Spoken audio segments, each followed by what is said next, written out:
안녕하십니까. 여러분의 무역 동반자 정재환입니다. 참 많은 질문을 받습니다. 취업을 할 때 힘들어도 처음부터 대기업으로 가는 게 맞느냐? 아니다. 중소기업으로 간 다음에 경력을 충실히 쌓는 것이 더 좋다 라는 말도 있습니다. 국내 대기업보다는 외국계 기업이 조금 더 자유분방하지 않나? 역시 업무의 체계를 배울 거면 대기업이 좋다. 이직을 한다라고 하면 언제 이직을 하는 게 좋을까? 몇 년 차에 이직을 하는 게 좋을까?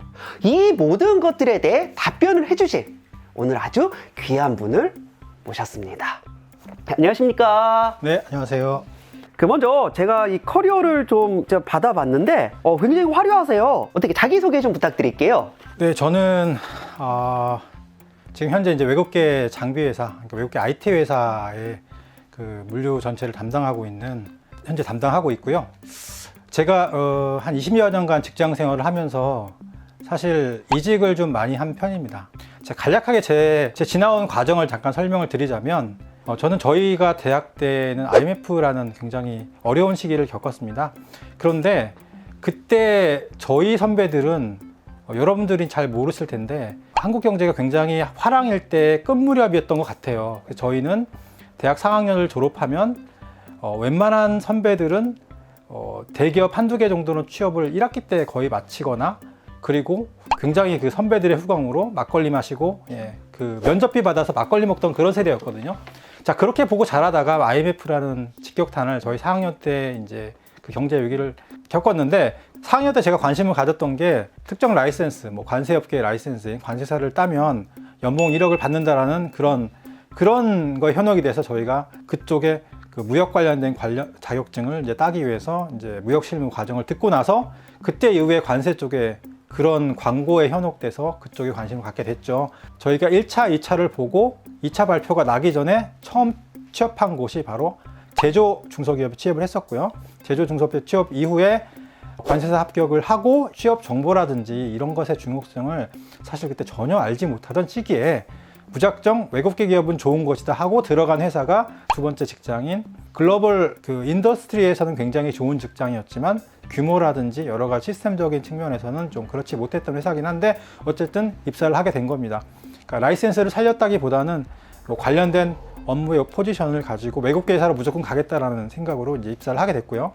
그리고 나서 5년간 재직하면서 이것저것 많이 공부를 하다가, 많이 배우고 하다가 이제 좀 더 큰 회사를 가야겠다라는 또 막연한 생각을 가지고 입사를 했던 회사가 이제 글로벌 메디칼 디바이스 회사입니다. 메디칼 디바이스라는 의료기기 업종에 취업을 처음으로 관세사라는 그 라이센스를 살려서 취업을 했었고요. 굉장히 운이 좋았죠. 그 당시에 이제 이런 라이센스를 가진 사람을 뽑는 회사가 생겼다라는 것 자체가 굉장히 운이 좋았고요. 그리고 들어가서 봤더니 생각보다 더 좋은 회사였고, 그렇게 있다가 입사를 한 회사가 이제는 좀 더 큰 회사를 가봐야겠다라는 그 커리어에 대한 막연한 꿈을 가지고 입사한 회사가 글로벌 공룡 기업, 유통기업인 이케아 코리아라는 회사가 한국에 런칭을 할 때 처음에 런칭 멤버로 한 20여 명이 조인을 했을 때 제가 물류 쪽 전체 업무를 세팅하는 업무를 이제 시작을 했던 겁니다. 그리고 나서 한 2년 가까이, 2년이 좀 안 된 시기를 지내면서 제 나름대로 커리어를 이제 가지고 있었는데, 그 이후에 또 갑작스런 유혹이랄까? 그게 바로 삼성 입사 제안입니다. 삼성 인사팀에서 전화를 받고 고민을 많이 했었죠. 이 회사가 굉장히 성장하는 회사인데 대기업을 40이 넘었는데 그 당시에 내가 가야 될까 말아야 될까를 고민하다가 결국에는 이 국내 대기업에 대한 어떤, 어떻게 보면 로망이라고 그럴까? 어떻게 보면은 허황된 꿈이랄까? 나중에 무참히 깨지긴 했지만 그렇게 해서 입사를 하게 됐습니다. 거기서 제가 한 5개월, 6개월을 버티지 못하고 다시 지금 현재 글로벌 IT 장비 회사로 이직을 하게 될 수밖에 없었던 그런 과정들이 이제 저의 지나온 경력이라고 말씀드릴 수 있겠습니다. 다양한 이제 회사를 경험해 보셨는데, 국내 대기업, 외국계 대기업, 그다음에 사람들은 잘 모르는 작지만 좋은 직장 다 경험을 해보셨어요. 사실 지금 이렇게 경험해 오신 걸 보면은 국내 기업은 거의 사실 이력서에 쓸 수 없을 정도로 그렇게 짧게 계시고, 외국계 기업에는 다 굉장히 오래 계셨어요. 그 차이점이 뭘까요? 제가 대부분의 시간을 국내 기업보다는 외국계 기업을 보냈어요. 마지막 삼성에서 다시 외국계 기업으로 와야겠다라는 생각을 하게 됐을 때는 딱 들어간 지 2개월이 안 됐을 때 이 삼성이라는 회사를 버리고 다시 외국계 기업으로 무작정 다시 돌아가고 싶었었죠. 이제 그 이면에는 사실은 뭐 다른 여러 가지 얘기들이 있어요. 근데 그런 부분들을 자세하게 지금 이 자리에서 말씀드릴 수는 없지만 가장 큰 거는 뭐냐면 외국계 기업과 국내 기업은 아마 많은 분들이 잘 모르실 거예요. 그 이면의 본질에 대해서는. 그러니까 제가 가장 크게 생각하는 건 뭐냐면 좋은 워라밸, 뭐 복리후생, 상대적인 복리후생, 상대적인 어떤 이런 조건들이 저는 사실은 강소 외국계 기업이 국내 대기업보다 더 낫다고 생각을 해요. 근데 그 이면에 가장 크게 제가 자리 잡고 있었던 거는 뭐냐면 이 사람에 대한 생각이에요. 사람에 대한 생각이 외국계 기업은 되게 형식적이게 보일지 모르지만 근로자에 대한 존중 이런 것들이 기본적으로는 우리나라 기업보다는 지켜지는 측면이 더 많아요. 물론 외국계 기업 또한 우리나라 사람들이 이제 그 CEO로 있거나 그 상급자로 있는 경우가 이제 많기 때문에 전부 그렇다고 할 수는 없습니다. 직장 생활이라는 것이, 직업이라는 것이, 또 회사라는 것이 어떻게 보면 운이 작용하는 측면도 있기 때문에 일률적으로 말씀을 드릴 수는 없지만 기본적으로 제가 경험한 모든 외국계 회사에서의 그 내가 한 직원으로서 내가 월급을 얼마나 받고 이런 차원이 아니라 그 조직의 일원으로서 뭔가 의사표현과 내 일을 어느 정도 주도적으로 할 수 있는 기본적인 그런 요건들이 충족이 되는 게 외국계 기업 문화예요. 기본적으로. 두 번째 직장이 외국계 첫 직장이었는데 규모가 굉장히 작아요. 직원 40명이 안 됐고 매출액이 150억이 안 되는 회사였지만 비록 그런 회사고 굉장히 시스템이 안 거쳐져 있고 굉장히 뭐라 그럴까 CEO 또한 한국 분이셨고 하지만 뭔가 체계가 좀 부족했지만 그래도 외국계 기업은 어떤 게 있냐면 나의 근로시간, 내가 원하는 휴가 이런 부분들은 굉장히 잘 지켜집니다. 내 일만 끝낸다면 그런 부분을 그 회사 차원에서, 본사 차원에서 함부로 직원들에게 할 수 없는 구조가 외국계 기업이에요. 그 부분이 가장 큰 차이라고 생각을 해요. 물론 다른 부분도 있겠지만 요즘에는 워라밸을 되게 중요시 하잖아요. 급여, 연봉이 얼마라든지 뭐 이런 부분보다는 차라리 워라밸이 더 지켜주면 좋겠다는 분이 많잖아요. 정말 중요한 부분이 이 부분이긴 해요. 제가 이 부분을 왜 강조를 하냐면은 우리들이 착각하고 있는 게 뭐냐면 우리나라의 그 대기업, 초일류 대기업들의 이제 근로시간들이 과거 주 52시간이 지켜지기 전에는 지금은 좀 많이 낮았다고 합니다. 제가 듣기에도. 근데 그 전만 하더라도 사실 연봉이라는 부분을 생각해 보시면 근로시간을 보셔야 되죠. 제 주위에도 대기업 다니는 친구들, 저희 이웃들 뭐 굉장히 많아요. 근데 지금도 그분들이 정시에 퇴근하거나 일찍 들어온다라는 느낌이 잘 안 드는 경우가 많아요. 과거에는 더 그랬겠죠? 절대 자기 시간을 내 퇴근 시간과 내 휴가를 제대로 지켜서 활용하고 그렇게 할 수 있는 문화나 구조 자체가 되지 않았다라는 거. 핵심은 뭐냐면 이런 근로시간, 나의 휴가를 사용한다, 연봉이 높고 워라밸을 지키는 하는 부분은 연관이 되어 있습니다. 우리나라 초일류 기업들이 정말 연봉을 많이 드는가는 잘 따내보셔야 돼요.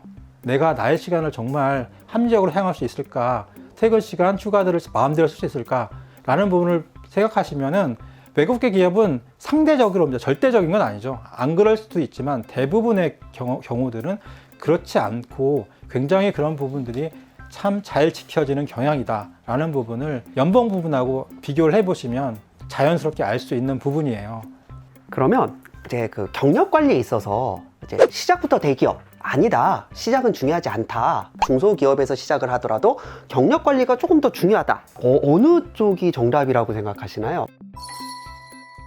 제가 개인적으로 항상 주장하는 바는 지금 질문해 주신 어떤 그런 부분을 그냥 접근을 하게 되면 이렇게 얘기할 수 있겠죠. 처음에 대기업을 들어가서 끝까지 열심히 살아남아서 임원이 되고 끝까지 버티는 거, 퇴직금 받을 때까지. 그거 정말 이상적일 수가 있어요. 그리고 현재 상황이 그럴 상황이 안 되고 그럴 조건이 안 된다고 했을 때는 중소기업을 들어가거나 중견기업을 들어가서 내가 원하는 타이밍에 이직을 해서 내가 정말 꼭 대기업을 들어가고 싶으면 최종적인 목표를 상향시켜서 이직할 수 있는 그런 타이밍을 잡는 게 이상적일 수가 있어요. 근데 전 그 이전에 여러분들이 꼭 드리고 싶은 말씀이 뭐냐면 우리가 취업을 하는 목적이 무엇인가를 먼저 생각을 하셔야 돼요. 자, 나는 그냥 대기업을 들어가야 돼. 나는 내가 내 주위의 사람들과 내 부모님의 기대와 내 자존심이 허락하지 않아. 그 연봉도 굉장히 많이 받을 것 같아서 나는 대기업을 꼭 들어가야 돼. 이렇게 보면 남의 시선을 의식한다? 라는 측면이 강한 것인지, 정말 대기업을 들어가면 돈을 많이 벌어서 내가 부자가 될 수 있을 것인지, 아니면 내 커리어의 목표가 대기업에서 뭔가를 할 수 있을 것인지, 제가 말씀드리고 싶은 거는 내가 어떤 것을 지향하는가를 먼저 생각을 하셔야 돼요.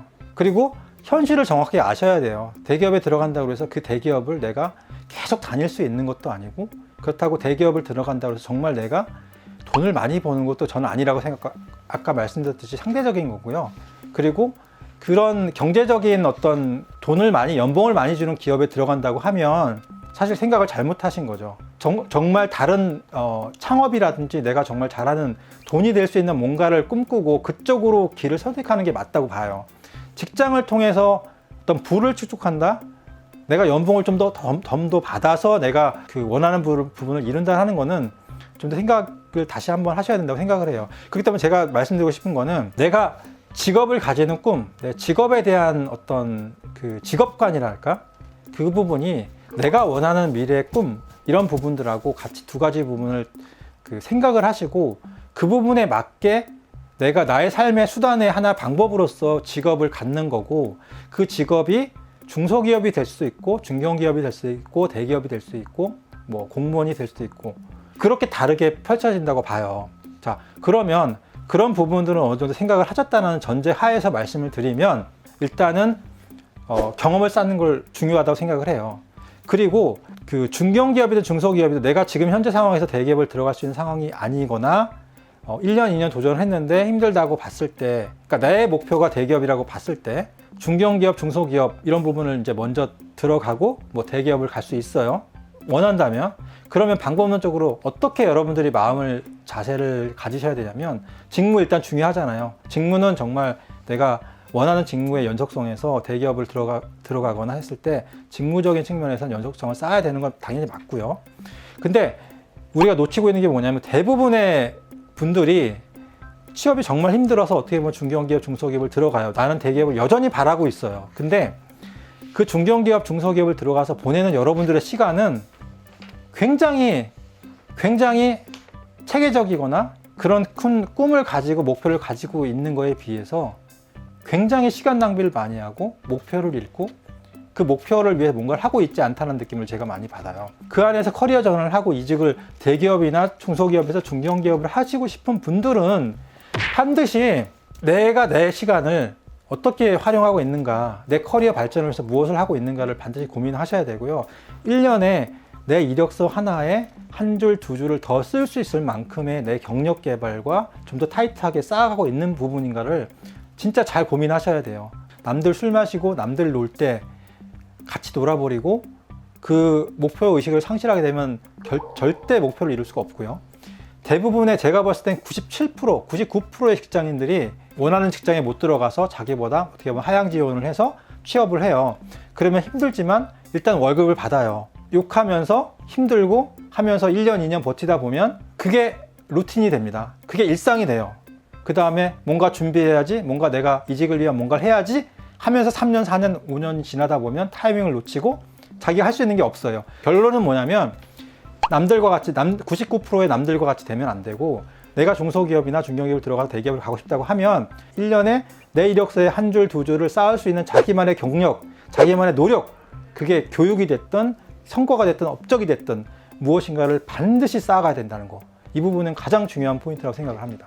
많은 구직자들이 이제 오해하고 있는 부분, 그 대기업에 입사해봤자 어차피 소모품이다, 일도 못 배운다. 중소기업을 가야 다양한 업무를 배울 수 있다.